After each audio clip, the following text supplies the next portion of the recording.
Hi, everybody, and welcome back to the Funky Brain Podcast. My name is Dennis, and this is my funky brain up here. There's a lot going on up here, and I kind of have it under control now, a lot better than I used to, but I'm always a work in progress. I think we all are. But anyway, our guest today is a very inspirational, motivational fellow who has helped countless people recover from the ever-growing international sugar addiction problem we're facing nowadays, including me every now and then. And he's the founder of sugaraddiction.com and Quit Sugar Summit, as well as the past chairman of the board and current board member of Addiction Institute. He's been completely sugar-free for over 30 years, which I find fascinating, and has worked closely with others to help them regain lives ravaged by this addictive product, which I totally agree. And he's been in recovery from substance use disorder for over 35 years, which is awesome. I'm at about 18 myself, and can speak on recovery topics separate from sugar as well. And he's raised 2 sugar-free children sugar-free from the womb to over 6 years old when they only had sugar once a month for their entire childhood. And his book, which was rated #1 by Healthy Living on Amazon, will be available to the whole Funky Brain podcast audience for free for the day this show is published. Mr. Michael Collins, how are you doing today, sir? I'm very well, thank you. And thanks for having me. Yeah, no problem. We're going to have a fun chat here today. So as we know, the Funky Brain podcast is focused on life mastery with strong roots in addiction recovery, since that's my background. As like I said, I'm sober 18 years. And the reason I connected with Michael is to hopefully help anybody listening who's struggling with sugar addiction or any type of addiction, which is possibly like a couple billion people. So can you share with our listeners a little bit about your story, Michael? What got you into this position where you do what you do with recovery from sugar addiction? Yeah, I have the podcast version, the short version, if you will. It's, I think I grew up as a regular kid, like everyone back in the 80s, 70s and 80s. And it was, my mom was a sugar junkie and my favorite sugar junkie, and she had a stash. We knew where it was. I mean, it's kind of a sad story with my my grandmother. Her mom died when she was 8 years old. And when they owned the country, they had to move in with her sister, her aunt at the time. And so they owned the country store right across the way. And they said anytime she came in, they just give her the candy, whatever she wants, put it on my account. And so she grew up and she kind of passed on to us that sugar was love. And literally that's how we grew up. We had unfettered access to the sugar bowl. We could eat, we literally scrape out a ½ an inch of sugar at the bottom of the cereal bowl when you ate your Cheerios or whatever. Yeah, I mean, it went on that way, and we had Kool-Aid with 3 times the recipe, and I didn't realize at the time that was changing my state, right? I didn't realize that was changing how I felt. And I don't think anyone really, until they start doing this work, puts that together with the recovery process. But when I ran into beer at 14 or 15, I knew that was changing my state. I was kind of shy, and I could talk to girls, kind of thing. And that party, we could talk about that. I mean, I know you're got a background in recovery, and we could talk about it if you like. I'm open book about that. But that party lasted until I was about 28, and I got sober. And as I was getting sober, I wanted to get healthy too. And I read a book called Sugar Blues, right? And Sugar Blues talked about is the guy literally married Gloria Swanson, the famous movie star. It was crazy. A cool story, actually. And it was a great book. And I really took to it for some reason, because all my friends around recovery they were gaining 20, 30 pounds, 50 pounds, getting diabetes diagnosis. And that was not what I mean, they literally, forget about the freshman 15, they were gaining 50 pounds in the first year of recovery, right? And so I'm like, that's not going to be my fate. And so somehow, I started studying it, and I quit it all real slow. First, I quit caffeine, then I quit sugar, then I quit flour. And somehow I got married a little bit later and talked my wife at the time into having 2 kids, no flour, no sugar, no caffeine in the womb and we fought everybody after they were born, the grandparents, the Montessori school, everybody thought we were depriving them of their childhood, right? At 6 years old, we finally caved in. I remember it like it was yesterday. We're at a roller skating rink and we just finally gave in, but we regained our resolve the next day, and we didn't have it in the house for their childhood. They got to have some at the outside birthday parties. That was about it. So anyway, I went on to have a regular business life, a regular career, and some of it was online, and I started to learn about it. I grabbed the domain sugaraddiction.com about 10 years ago. And I started giving out the best information that I could find. And some people took it and ran with it. But for the most part, it wasn't until about 3 or 4 years ago, I was kind of semi-retired, and I decided that, I'm going to start coaching a little bit and doing online groups. And that's when it just took off. I mean, the timing was better, the science was better, but also the community aspect that we created, I figured, just like any kind of a recovery group, is the secret sauce, because we're still pretty new in this idea of sugar being an addiction. It's still not named in the DSM or any of the quantitative manuals that name diagnosis or anything. Even the World Health, it's not really a true, even caffeine addiction is in there, but this is not, for some strange reason. Food addiction in general is not. And so it's been a little bit of a struggle, but now there's just crazy acceptance coming. It's all now the rage, if you will. All of the keto guys and the weightlifting guy, everybody's like, everybody poo-poos sugar. But the thing is, there's a CDC study out there where it was of The Biggest Loser, that television show, where all the folks that lost all this weight gained it all back in the first year, right? And so the people can get off of the sugar. They can white knuckle it and grit and bear it and, force it for 30 or 60 days, but they always fall back. And what we specialize in is making it a lifestyle and kind of just really joining a new tribe. So anyway, that's the short version of it. And it usually brings up more questions than it answers, but that's the short version of how I got here. Yeah, I love that. And that's exactly right. I mean, people don't understand the sugar, the alcohol, the biggest addiction, probably screen addiction or codependency, caffeine, like you said, Starbucks, those are the big addictions, but they don't understand those aren't the problem. That's what I'm using to cope with my real problem, which is my thinking. That's my podcast, the Funky Brain Podcast. What you're saying, people sit around and they white knuckle it. I'm just going to, not eat sugar or not drink or not do this for 30, 60, 90 days or forever. And 2 days later, life kicks you in the balls because that's what life does. And you're like, well, I don't know how to handle that. I'm going to go have some chocolate. I'm going to have a cigarette. I'm going to drink. And 100%. It's addressing the underlying issues that people fail to do. They fail to grow emotionally, spiritually, whatever. Yeah. And then that's why most people fail at sobriety or addiction recovery in general. Well known in a treatment center and in a recovery group that if you started using alcohol and drugs when you were 14 or 15 years old, you stopped growing emotionally. Just a very well-known construct. Everybody works around it. Problem is that they don't ever equate it to the food. Or the sugar. But if you ever talk to someone who's lost 100 pounds or 200 pounds, fall into a right-sized body, they don't talk about anything about the food. They talk about the same exact recovery, emotional reconfiguring, literally like learning how to walk again, reconfiguring their emotional management system and growing up, basically. And that's kind of, I always hate to say that, but it's, you come in, your relationships suck, your employment sucks, everything, you don't come in on a winning streak, either in the sugar stuff or in the alcohol stuff and drug stuff. And you literally have to start being responsible. And you don't have that crutch to fall back on to say, well, today sucked, I'll just eat or drink my way out of it. But the same problem's there the next day and you never get them solved. So that's what recovery is. And the same thing in the weight loss space, which is a $72 billion industry, they keep saying, exercise more, eat less. And they leave out completely the idea that a psychoactive drug has hijacked their brain, their beautiful, beautiful brain. So, yeah. Yeah, I love it. And talking still about the drug and alcohol addictions, and especially when you go to 12-step meetings, which I did for years, really up until just a few years ago. So probably, 13, 14, 15 years. And they say, and you hear this all the time. And when I get my clients on the chopping block in front of me, I say, we're not going this route. But they say, oh, it's okay. Just make sure you don't drink. Keep coming back. But eat all the chocolate, keep smoking, do whatever you want, just as long as you don't drink. And that's killing people. And first of all, the best defense against relapses and ruining your life is a healthy brain and a strong body.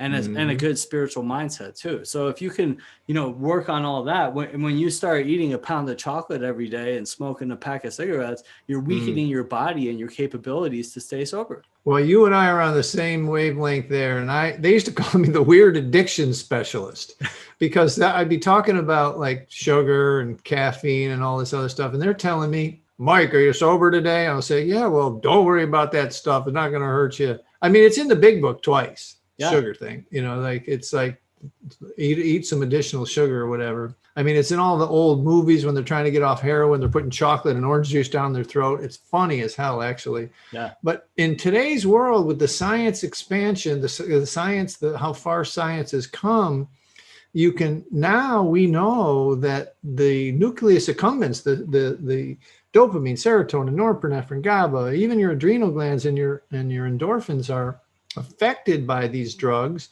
and they literally light up like a Christmas tree. The same exact look. If you guys want, if they want an enemy, this book just came out on March the 2nd, right? Hooked. How the food free will and how the food giants exploit our addictions. They literally slide us into MRIs and they put the sweetness on our tongue, watch our brain chemicals light up so that we can see. And it's exactly the same parts of the brain that does it with alcohol or other drugs. And it's just, I mean, it kind of makes you a little bit frustrated because you talk about the stigma of alcohol and drug addiction and recovery, so different than like a cancer diagnosis or whatever. That's not stigmatized in any way. But the food thing, this product you can give to a baby, to a 1-year-old with no moral, ethical, or legal considerations. And you couldn't do that with cigarettes or alcohol or drugs. You get arrested, I mean, when you see the other side of this, I always say, you spend 5 minutes in my inbox or 5 minutes on my instant messenger and just see the pain of people losing limbs, going blind, 200 and 300 pounds overweight. And the doctor says, you will be dead next year if you don't stop. And they cannot put the sugar down. And so I'm just like, I'm over it a little now, but it's still a little frustrating that it's not accepted in this way.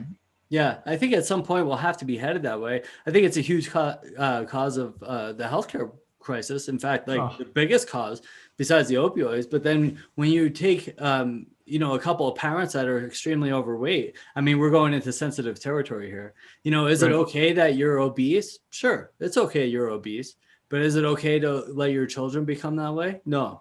I think that's child abuse. And we need to get into those discussions, that kid, his parents were like that. Well, they're eating the kids are eating the same thing, the same lifestyle, the same orange soda and chocolate bars and cheese doodles that their parents are eating. And that's why they're turning out like that. You are correct that it is getting to be a sensitive subject with fat shaming and all that kind of stuff. And it's a politically incorrect minefield to even speak about it. But the fastest thing we ever did online was we opened a little group for sugar-free kids, and it's just exploded because people are interested in this now. One of the biggest regrets that people have when they talk with me is when they say why. I always ask them in the beginning of the coaching sessions or on the groups, why do you want to do this? Because you got to know your why, man. You got to know why you want to do this. Whether it's to dance at your grandchildren's wedding, whatever it is. Most people say, a lot of people say, I don't want to pass this on to my kids. I've struggled so much and I don't want to pass it on to my kids. That to me just stabs me right in the heart, Talk to us a little bit about your program, what's going on in that book. What are some of your methods or steps that you use? One of the things that like Rodney Dangerfield, sugar gets no respect, it's like it gets no respect as a psychoactive drug or a drug of abuse. But moreover, it doesn't get respect when it's time to quit, because you actually have physical withdrawals. And if you were to, no flour, no sugar, we lean heavily on the caffeine because that jacks your blood sugar and, kind of fired together in your brain. You're drinking tea or coffee or chocolate. You're looking for sugar as well as the caffeine. And so after doing over 1,000 of these, what I can see very clearly, and genius is only pattern recognition, is the patterns that just keep repeating themselves. And any adult with any habit at all, between days 3 and 7 are going to be in tough shape.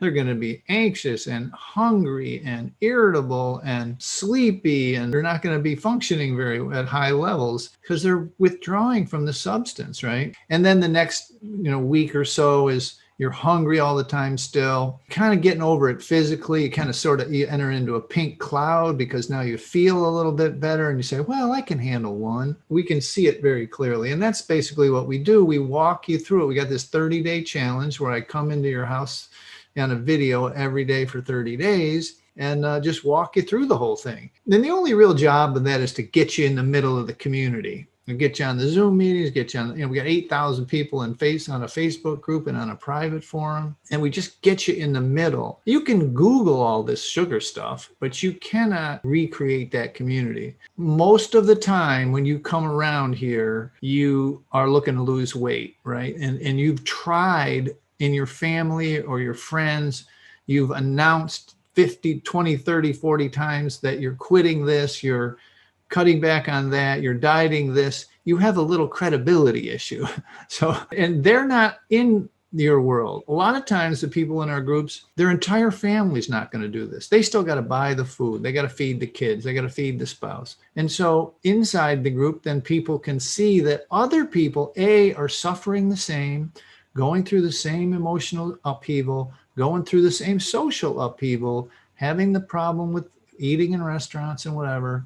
And so it's that magic that, and really, when you look at the 12-step saying that no one really pays any damn attention to is take what you like and leave the rest. What they really love, what they really should pay attention to is the community is what got them sober. The community, to be in your own city, your own town, and to know there's other people going through the same stuff and you can pick up the phone and call them. That's what got them sober, not all the regs, the rules and regs in the book. I often say that it's like one of the things that they really nailed is the fellowship. Absolutely. Yeah. It's like being able to go, if I sit here and tell you or some people that don't have these types of addictive behaviors say, sometimes I think about suicide or homicide or just some other type of random, not normal thinking. Mm-hmm. They're like, whoa, you're kind of crazy. Call the doctor. You need a straitjacket. But if I go to a meeting and say that, everybody's just like nodding their head like it's everyday business. So it's nice to be surrounded by people that understand what you're going through. And so that is one of the really nice things about AA, about the fellowship. Yeah. Most people come to you because of weight loss. They want to lose weight and look better. But what I always say is like looking good is a byproduct of living well. Mm-hmm. And so people aren't sitting around, or they're mostly sitting around, I should say, and they're not doing anything. And then they keep eating the crap because they feel bad about themselves. Oh, but maybe I'll start tomorrow changing my ways and something. And all of a sudden, 3 years goes by and you're feeling sad and depressed. You said on your website that one goal, at least for the time we spend together, is to understand our relationship with sugar and to come to peace with it. So tell us about coming to peace with our relationship with sugar. Yeah, no, great question. And you said it a second ago that, people come, they want to lose weight. Well, that, I don't know if you've heard this saying, and that it might not have happened in the alcohol and drug, but you come for the vanity and stay for the sanity, right? Yeah. And it's like they want to look better. What happens if they can truly get 90 days of straight abstinence, and we screw up your using really bad in 90 days of abstinence. You can't use with pleasure anymore. But what happens is people, what they're really excited about, and it's very congruent with the name of your podcast, is that their brain comes back online. They process better. They remember better. They feel better. All of these things.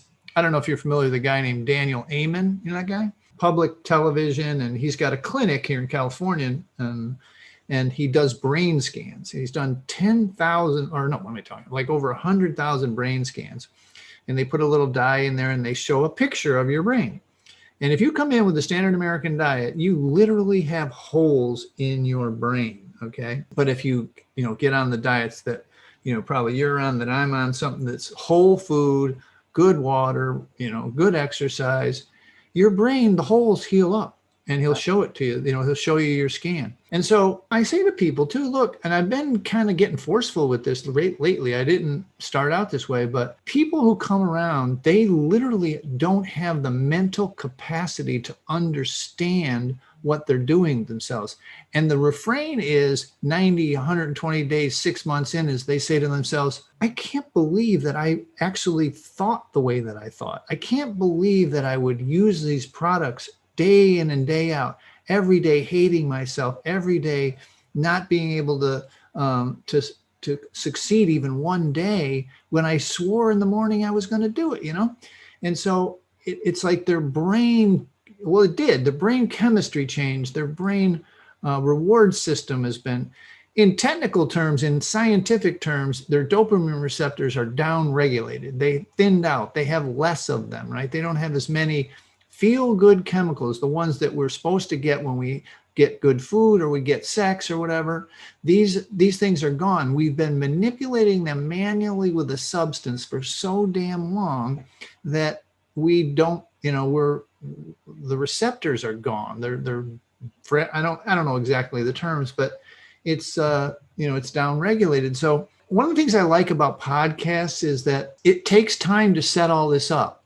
It takes time to lay out a logical argument, because for most folks, it's just candy. It's just pancakes or cupcakes or cake or cookies.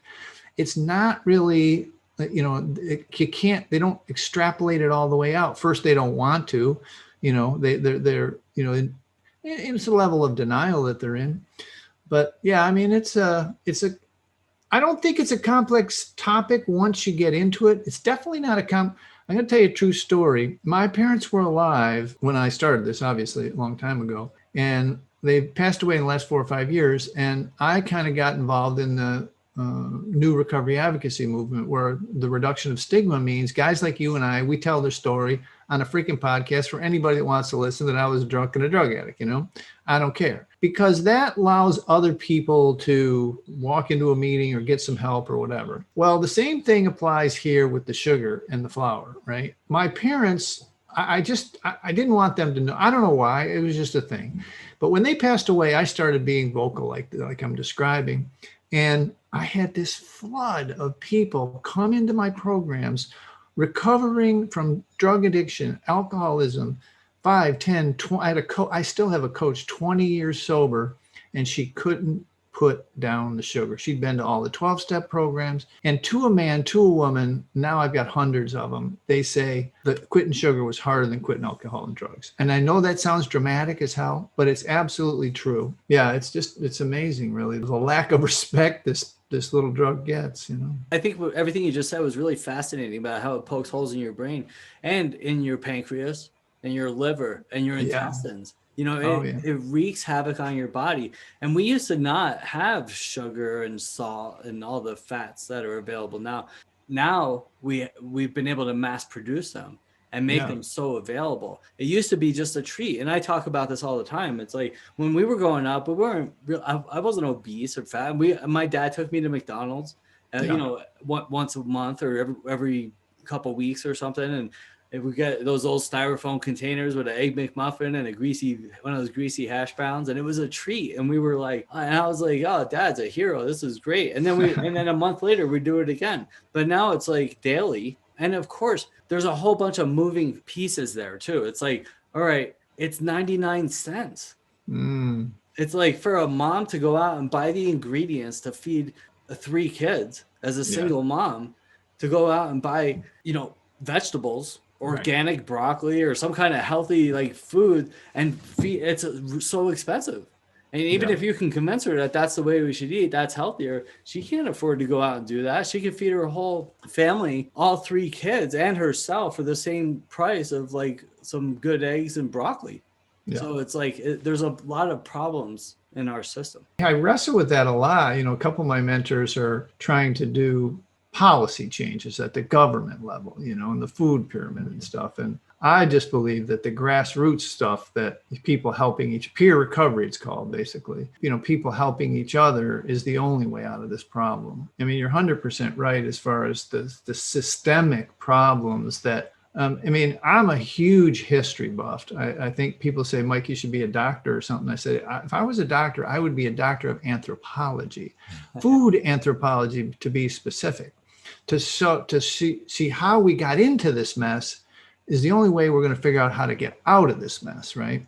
And basically, Michael Moss's book said that in about the 1960s and 70s, our 10 million years of evolution ran into a food system that we're just not compatible with. It was an evolutionary left-wrong turn down a fork road that we never should have taken. And we have to turn that battleship around. I mean, they can come up with every kind of, policy, and nobody has time to change the entire food system, the system where the surpluses are people, they pay farmers to dump corn, and all of the insanity that is our food system and the sugar in our system. And I mean, it's real simple. In World War II, the guys needed rations. Companies developed, they build the rations, the war ends. These guys got nothing to do.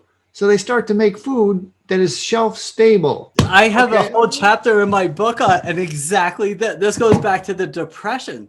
Yeah. We had people dying because people were just dying and a growing country. And we were like, this country was just starting to really grow at a mass level. Like, we can't have people dying. So we started making food. Yeah. That our bodies don't know how to process. They don't. And it's 100%. addictive. You get addicted to it. Yeah. And the idea of the addiction stuff didn't really raise its head for, just in the last 20 years, where we started to understand, oops, high fructose corn syrup is caused, if you look at the high fructose corn syrup and the obesity numbers, they run parallel from the 80s to now. I mean, it's just that they're identical, right next to each other. And it really is kind of wild. I mean, Dr. Lustig does a lot of work in this field, and there's so many brilliant people studying it, but no one listens to them. They write books about it, and the public is just not ready to accept it. And we're in the beginning, I think, of a tectonic shift, like condoms in bathrooms, drinking and driving, cigarettes, smoking in public places, whatever. Pretty soon, this information is going to get out there. And it's just hard in the beginning. It's really hard for me as the kids, because they don't buy their own food, right? They're 4 or 5 years old, and we have a epidemic of 4 and 5 year old obesity and fatty liver, and kids can be mean. It affects their whole life. Yeah, they're on heart medication at like 8. Yeah, and it's crazy stuff. But most of it comes down to money. So it's like, if you think we're in a tough spot now, with our financial situation in the world, if you take away the tax dollars from like McDonald's, Burger King, Wendy's, Chick-fil-A, and all the other, where are we going to be then? So, they say that the Canadian and European or UK health systems are going to collapse under the weight of metabolic syndrome and diabetes and all this kind of stuff, because they just can't bear the weight anymore. The taxes will be more than you make. Yeah. Just to support the people's illnesses. Yeah. So, and one cool thing you said is that most, it depends how far along you are in your type 2 diabetes or your heart conditions or whatever it is, but most are reversible with a good diet. And if you start drinking massive amounts of pure water, eat vegetables, as many as you can, have some fruit to feed the brain, and then, eat lean proteins and go for more walks, you're going to reverse most of your health problems, including up here too. Isn't it amazing that you just gave the diagnosis or the cure for all this? In that, just those, nothing really to sell. It's all at the grocery store. I mean, Virta Health, I don't know if you heard of this company. So Virta Health is just got $1 billion valuation with their last round of funding. They've got hundreds of reverse type 2 diabetics just done diet alone, nothing different, no medicines, no, nothing, just food, just what they changed their diet to. Yeah. They reversed. I got a whole bunch of people that reversed diabetes too, that have, got off psychotropic meds, SSRIs, have, reversed arthritis and lupus and all kind of stuff, just from quitting sugar. Yeah, it's not just marketing, like say that you're saying there. Oh, I've heard of people reversing their health condition. It's the truth. It is the truth. Who else did? Me. Yeah. I wasn't far along, but I had high blood sugar at some point, but it wasn't pre-diabetic yet. It was approaching that area though. Yeah. And I'm a fairly healthy specimen. And but I drink between 1 gallon and 2 gallons of water every day. If you do that alone, will change your life. It will keep the body moving. I try to pee 30 times a day. It's like my goal. I want to see if I can pee 30 times a day. keep it going in, and then eat when you're hungry, stop when you're full. And when by full doesn't mean that you have to undo your buttons and stuff like that. It means like, oh, I've had enough. I'm energized. We have to remove that old thinking. We get this from the TV commercials, from the marketing. When you turn on your phone, it's like eating has become an event, right? We don't need 3 meals a day. We didn't even eat, as a species, used to eat every day. And now it's like we have to eat these 3 meals, and we need that 2 o'clock trip to Chick-fil-A, you know, when we have a lapse in the day too. So we don't need all that stuff. And a meal could be like an apple. That's a meal, or a handful of baby spinach or something like that. A meal doesn't have to be, you know, a tomahawk steak with, you know, cheesy potatoes and bread and all that stuff. But that's what the marketing tells us, because that's how they make money. I'm really curious to see how the next 10, 15 years unfolds, because there's a lot of people waking up. Yeah, but I don't think enough. I don't think the outreach, it depends. It depends. It comes down to leadership. And we don't talk about politics on the Funky Brain podcast, but it comes down to leadership on some level. Somebody needs to step in and start like putting mandates, laws, whatever you want to put into place to start building more awareness. Like, you know, in the 80s, it was like, just say no to drugs. What we need, like some sort of campaign to build huge awareness on a massive level that sugar is not, you know, eat, have a Snickers and feel better. Like we need that. We need to bring awareness to the truth about it, and then it'll solve a lot of problems. Oh, I agree. I think that the turning point, like the tobacco litigation, which was the turning point for that, where 5 or 7 straight years, all you could see on the television was this lawsuit, and it became like $1 trillion advertising campaign. Yeah. And the American smoking, I think, went from like in the 30s or something to down below 14% in that period. So it was really effective in awareness building. And I think, you know, something like that could happen in the sugar world, the processed food world. It's like I'm in a little bit of a bubble, because that's who I pay attention to on all my media and everything. So I do see it happening, but I know you're right that the general public is, well, I know from my work, the general public's not really aware yet. The image, I don't want to say it this way, but I've been saying it lately. The immaturity of the people and their food stuff, A, when they come in, and B, when they try and stop, they say, can I have this? Can I have that? Can I have? So they're like kids. Mommy, can I? You know, like, look, you're an adult here. I'm only asking you to do an experiment on your body. Say it was like a scratch test that you went to the allergist. You'd scratch it for pollen and ragweed and dust and whatever. This is an experiment to see what your real body does with no flour, no sugar, no caffeine, maybe no nicotine for 30, 90, 60, 90 straight days. And then if you want to add one thing back at a time, then you're testing something for real. Because when you're on a standard American diet and you try and take another pill, you don't even know what it does to you. You have no idea what benefit it or if it's bad for you. So I just ask them to make that little experiment and to adulting. We're adulting here, you know? Yeah, well, and I think part of the solution for at least the people that we can reach is the accountability. You know, like you're talking about that right now, and it's like me. Yeah. You know, do you know why you need a coach? Yeah. Because we all do.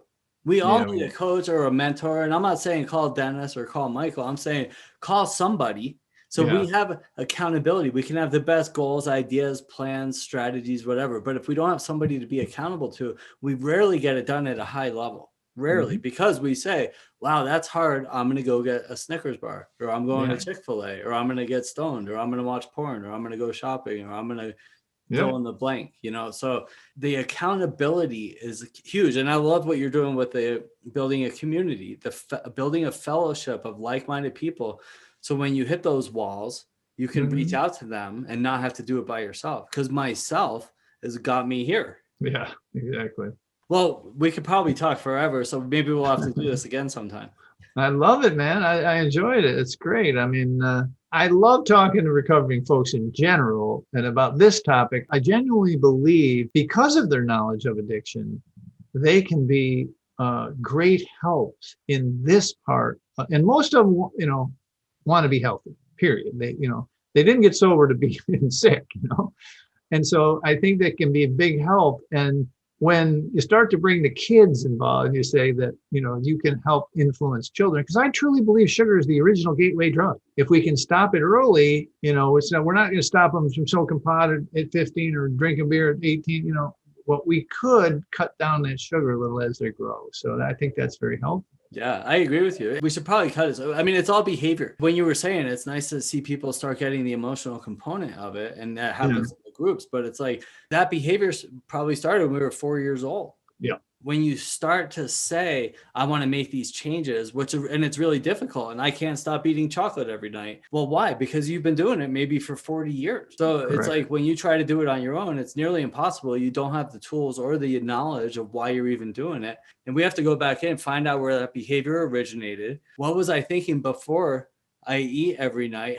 What could I have done differently, and how can I continue to change? And I need somebody to help guide me through that process, and then changes start to happen. But one thing you said early on, like a while ago, was like, we have to get through those tough times. Those first few days, it's tough. So in a sense, we kind of have to grunt through some of that to get to the other side, but we don't have to do it alone. That's the important message for people. 100%. That, we could talk for hours and hours and not get any further than that. And people are hesitant to be a joiner, ask for help, reach out for help. I hated it. I swear. I said in the first 2 years of meeting, I don't think I said a word twice. Yeah. But I kind of, let the social part of it. I mean, I really got into the community. So that's probably saved my life. Well, awesome, Michael. Thank you so much, man. So if people want to get in touch with you, talk to you, hire you, buy your book, how would they go about doing that? Sugaraddiction.com. The best thing to do is go there and grab that free book. It's a big yellow book, says The Last Resort Sugar Detox, because it's similar to the alcohol thing, is the last house on the block. Our average person's tried 6.8 different diets. Actually, it's a much higher, but I try to keep it lower. And and that, we'll get on a little email list, and, you can reach me there too. So. Awesome. Thank you so much, Michael. I appreciate it, man. What a great chat. I think we have a lot of the same views and mindsets, and I look forward to next time. Me too. Anytime you can have me on. Take care. Thanks, Michael. And thanks everybody for tuning in to the Funky Brain podcast. I hope you heard something that's going to help you make some changes in your life, if that's what you want to do. And have a beautiful day today, unless you have other plans. And I'll talk to you soon. Did you know that as of June 2020, more than 36% of the adult Americans are clinically obese, and another 33% are overweight? For those who are counting, that's nearly 70% of the adult American population who is overweight or obese. And that is a staggering number, wouldn't you agree? So how did this happen? Well, it's too much to explain in this little video, but it goes back to the Great Depression 90 years ago, when we started making food and developed all kinds of preservatives and chemicals. And of course, the biggest culprit of them all, processed sugars. And then you throw in all the fast food restaurants that used to just be a treat, which is now how most Americans eat on a daily basis. And you have the perfect equation for a pre-diabetic nation. How did all this happen? Well, there are lots of reasons, but marketing is certainly one of them. When you watch a commercial, they have about 30 seconds to tell you that 1, you have a problem, and 2, here's the solution. In this case, you're hungry and we're going to feed you fast and cheap, and that's what we want to hear. Then you combine that with the fact that we can't sit still by ourselves anymore, that we need to be doing something to be distracted from feeling our feelings and thinking our thoughts, dealing with our broken relationships, our credit card debt, politics, and how we don't like to look in the mirror anymore. You see, all of our health and wellness problems stem from our emotional stability. If we're comfortable with ourselves, we have enough money, the kids are behaving properly, and we fit into our skinny jeans, it's much easier to control our eating habits. As soon as something is off or challenging or uncomfortable, we look for outside sources to keep us happy and fulfilled on the inside, which rarely works the way we want it to. It could be alcohol, drugs, shopping, or in this case, food. And if we don't find a way to deal with our emotions, we end up on a slippery slope. So this was me when I was 27 years old. I know what it's like to be unhappy, unhealthy, and unsure how to make the changes in my life to become happy and healthy again. Now, this is me at 49 years old. I was able to change my life, and now I spend my life helping others to do the same. If you'd like to learn more about emotional regulation and how to manage your health and wellness, please reach out for a free session. No matter how hopeless you might feel, we'll get your life turned around. I guarantee it. Have a beautiful day. I'll talk to you soon.